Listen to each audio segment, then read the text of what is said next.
Alright, today we are going to be unboxing my latest game, which is Axis and Allies 1914 World War I.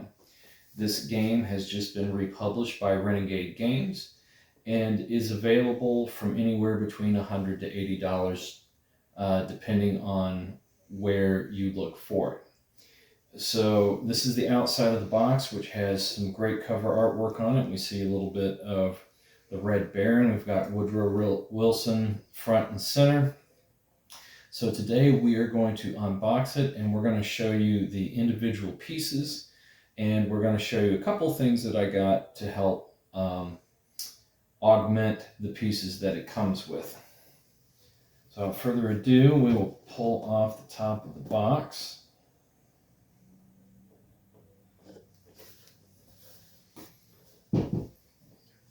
First thing you get in the box, you get a catalog of new games coming from Renegade Games. One of the first things that I did when I got this game was to order some World War I battle bucks from Historical Board Gaming to use instead of writing things down on paper for the IPCs, the Industrial Production Credits. So I highly recommend them, and we will put a link down to Historical Board Gaming in the description of this video. The next thing that you see in the box is the battle board for all the combat that goes on in the game. You have you've got your attacker and your defender side, and you also have a strip in here which is used to determine air superiority. Next in the box, we have the instructions, okay, for the game.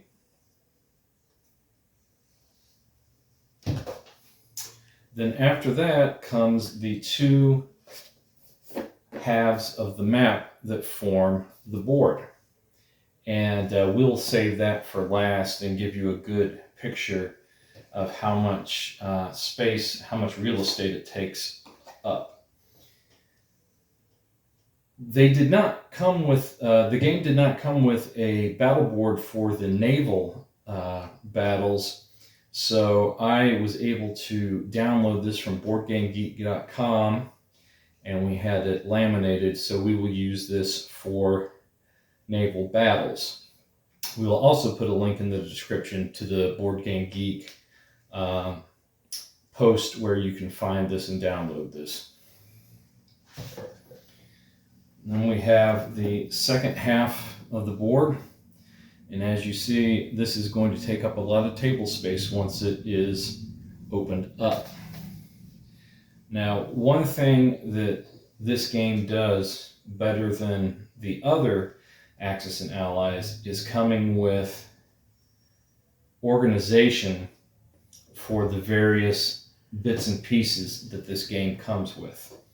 I wish they would do this with all the Axis and Allies games. But each one of these smaller boxes represents a country, and it has at the top the name of the country that it's setting up for.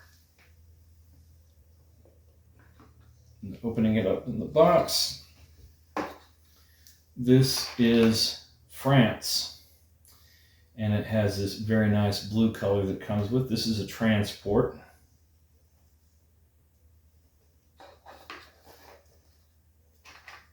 This is a battleship.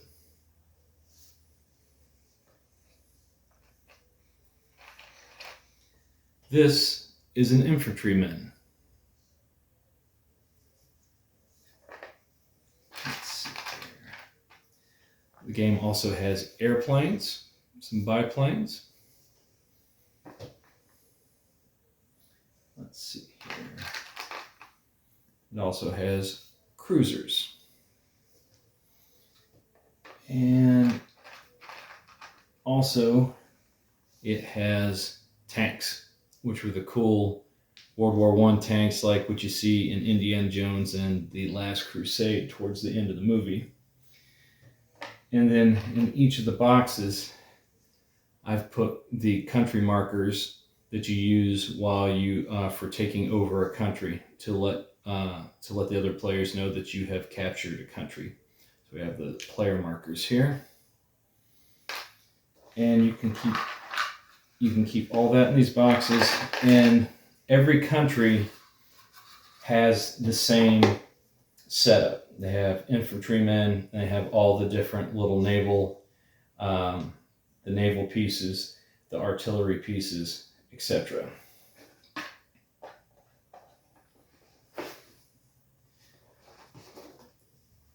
It also gives us a larger box to keep the various chips and the various dice that you use in this game.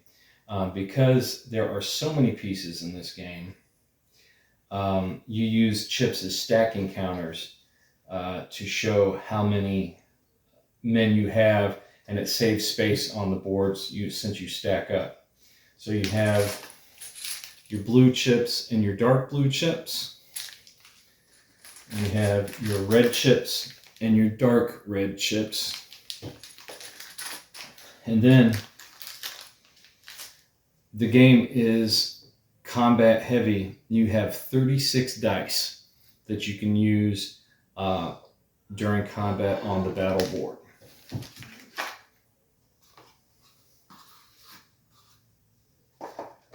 And wonderfully, these pack up very nicely and organize the game right from the get-go. All right. We are now going to spread out the map and show you how that works. Okay, as you see in front of you now, we have the battle board for Axis and Allies 1914 World War I. And it gives kind of an offset view of Europe as if you're looking on top of a globe down on it, which is one reason why Africa has such a unique shape to it as opposed to what we're used to seeing on a flat map. You'll notice the sea zones are all numbered. You'll notice each country has production numbers on it for how much production credits it will generate during the game.